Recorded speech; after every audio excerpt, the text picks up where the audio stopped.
இந்த பிரதோஷமே ரொம்ப சிறப்பு வாய்ந்தது அப்படின்னு தான் சொல்லணும். காரணம் என்ன அப்படின்னா, சில ஜாதகங்கள் இருக்குது. அது நம்ம ஜாதகர்கிட்ட சொல்லணும் அப்படின்ற அவசியமே இல்லை. ஜாதகரே நம்மக்கிட்ட சொல்லுவாங்க. எவ்வளோ யோகமான ஜாதகமாக இருந்தாலும், எந்த நாதன் யோகமாக இருக்கான், எந்த பாவத்தின் அதிபதி யோகமாக இருக்கானோ அவனோட தசையை அனுபவிக்கணும். சனி பிரதோஷம் பார்த்திங்கன்னா, ஒரு சனி பிரதோஷம் நீ ஈசனை வழிபாடு பண்ணுற, நந்தி பகவானை வழிபாடு பண்ணுற, சிவக்ஷேத்திரத்தில் நீ இருக்கிற அப்படின்னா அந்த வருடம் முழுசும் நீ ஈசனை பிரதோஷ காலங்களில் வழிபாடு பண்ணதனுடைய பலன் கிடச்சிடும். இப்போ அவங்க வரக்கூடிய காலகட்டத்தில் சனி பிரதோஷம் ரொம்ப தூரத்தில் இருக்குது. அப்போ என்னம்மா பண்ணுவோம் அப்படின்னு நீங்கள் உங்களுக்கு தோணும் இல்லைங்களா? அப்போ அடுத்த பிரதோஷம் என்ன தேதி வருது அந்த தேதி நீ போய் ஆரம்பிச்சிடு. பிரதோஷ காலகட்டத்தில் உங்களால் என்ன பதிகம் பாராயணம் பண்ண முடியும் அந்த பதிகத்தை பாராயணம் பண்ணுங்கள். ஈசனுடைய அத்துணை பாராயண பதிகங்களும் பார்த்திங்கன்னா பன்மடங்கு பலன்களை கொடுக்கக்கூடியது.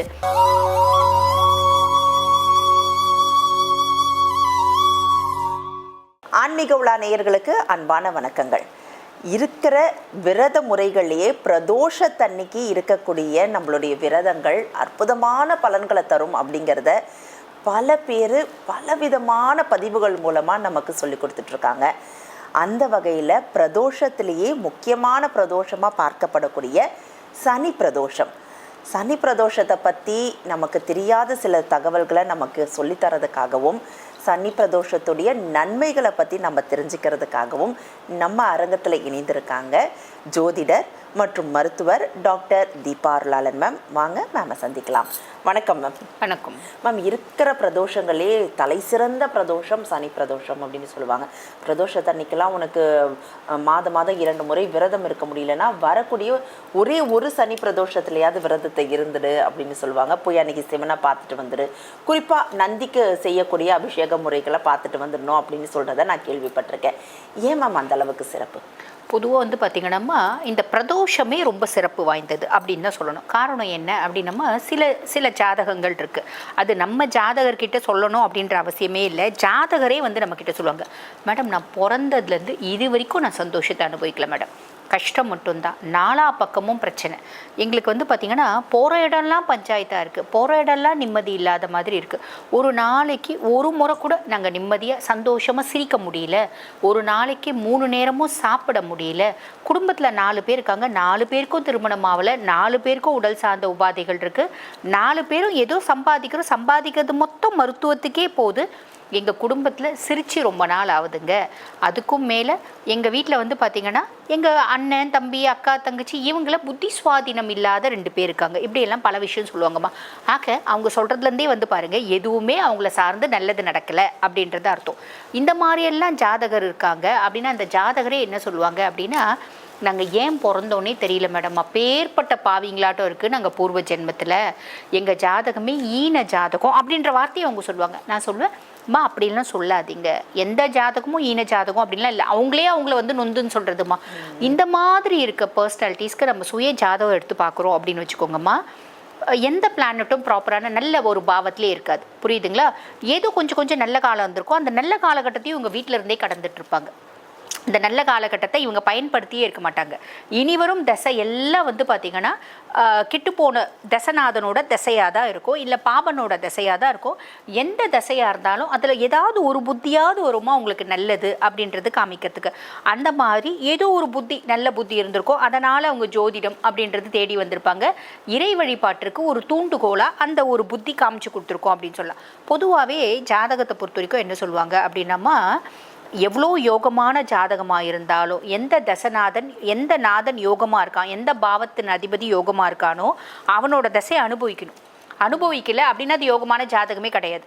புரியுதுங்களா? மட்டமான ஜாதகமாக இருந்தாலும் அந்த யோகனுடைய தசை கண்டினியூஸாக வருது அப்படின் போது அது நல்ல ஜாதகம். அப்போ பொதுவாக பாருங்கள், தசநாதன் செய்யாததை புத்திநாதன் செய்யான், புத்திநாதன் செய்யாததை கோச்சாரன் செய்யான் அப்படிம்பாங்க.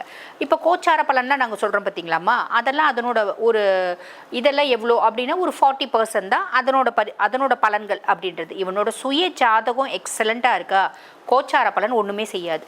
இப்போ பெரிய பெரிய தலைவர்களை நம்ம பார்த்துருப்போம். ரஜினிகாந்துக்கெலாம் வீழ்ச்சியே இல்லையா? அவரோட ஜாதகத்தில் பார்த்திங்கன்னா 7 நாட்டு சனியே வரலையா, அஷ்டம சனியே வரலையா, அர்த்தாஷ்டம சனியே வரல, இருந்தாலும் சூப்பர் ஸ்டாராகவே இருக்காருல்ல. இப்படி தசை அடுத்தடுத்து வரக்கூடிய தசை எக்ஸலண்ட்டாக இருக்குது. அதனால பெருசாக அவங்க வீழ்ச்சி அடையல.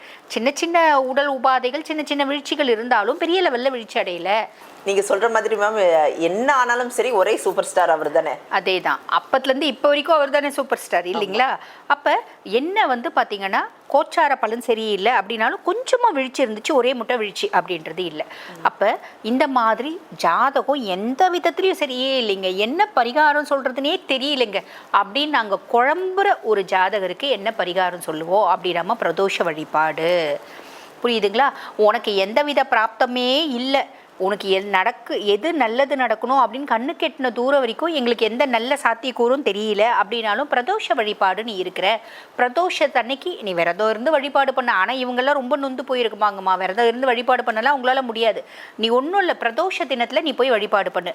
எங்களால் வழிபாடு பண்ணுறது கூட எங்களுக்கு மனசு லைக்கலம்மா அவங்க சொல்லுவாங்க.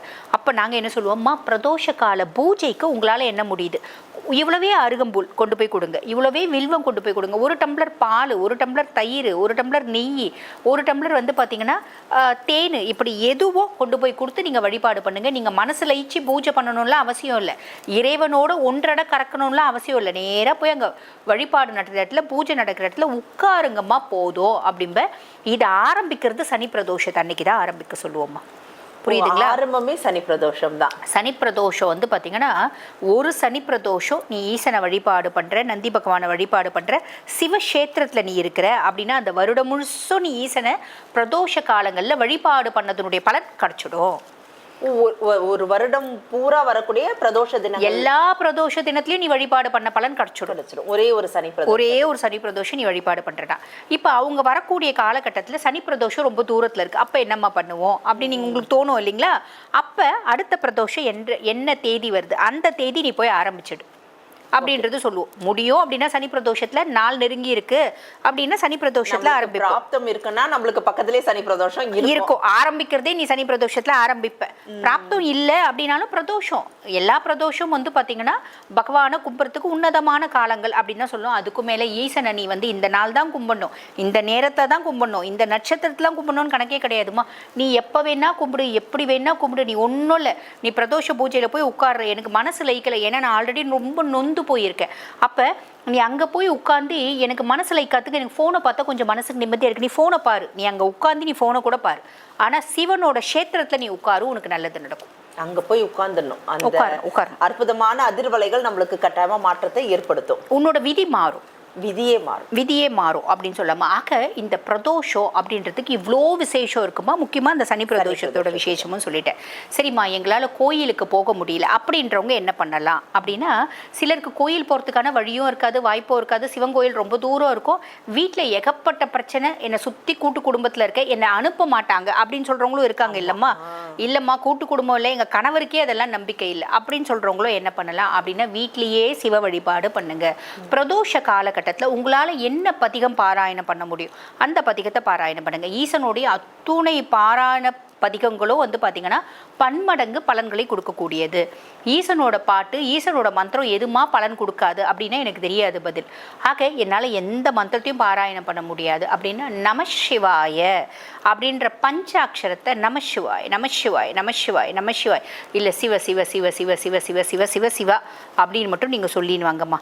சொல்லக்கூட முடியல, மனசு ஈச முகத்தை நினச்சி போகுது, லிங்க ரூபத்தை நினைக்குது அப்படின்னாலே உங்களுக்கு நிறைய நல்லது நடக்கும். முடியும் அப்படின்னா சிவனோட விக்கிரகங்கள் ஃபோட்டோ ஏதாவது இருக்குது அப்படின்னா வச்சு உங்கள் வீட்டில் என்ன பூ இருக்கோ அந்த பூ போட்டு ஒரு விளக்கேற்றி அன்றைய தினம் கோளறு பதிகம் பாராயணம் பண்ணுங்க. கோளறு பதிகம் வந்து பார்த்திங்கன்னா 4 நாள் கோள்னால, நட்சத்திரத்தினால, அதே மாதிரி பார்த்திங்கன்னா அங்காளினால, பங்காளினால, சொந்த பந்தத்தினால, நல்லவர்னால, கெட்டவர்னால, எதிர் வீடு, பக்கத்து வீடு, அக்கம் பக்கத்து வீடு, மிருகங்கள்னால, யாருனாலையும் எந்தவித சக்திகள்னாலையும் உங்களை எந்த விதத்துலையும் கெடுக்க முடியாது. ஆக கோள் அறுப்பதிகம், இந்த உலகமே வந்து பார்த்திங்கன்னா கோள்கள்னால தான் இயங்கிட்டு இருக்கு. அப்போ இந்த கோள்கள் தான் வந்து பார்த்திங்கன்னா நம்மளை வந்து ஆட்டுவிக்கிறாங்க அப்படின்னு சொல்லலாம். அந்த கோள்களை அறுக்கக்கூடிய பதிகம், அவங்க உங்களுக்கு எந்த விதத்துலையும் கெடுக்காமல் இருக்கிறது கோளறு பதிகம் ஒன்று பாராயணம் பண்ணுங்க, நிறைய நல்லது நடக்கும். சூப்பர் மேம், ரொம்ப அழகாக சொன்னீங்க. பிரதோஷ தினங்களில் ரொம்ப விசேஷம் உண்டு. அதுவும் சனி பிரதோஷத்தன்னைக்கு நம்ம விரத முறைகளை ஆரம்பிக்கும் போது இன்னும் பல நற்பலன்கள் இருக்குது. தீராத பிரச்சனைகள் கூட தீரும் அப்படிங்கிறத அற்புதமாக நம்ம நேயர்களுக்காக சொல்லி கொடுத்துருக்கீங்க. நேயர்கள் சார்பாக ரொம்ப நன்றி மேம்.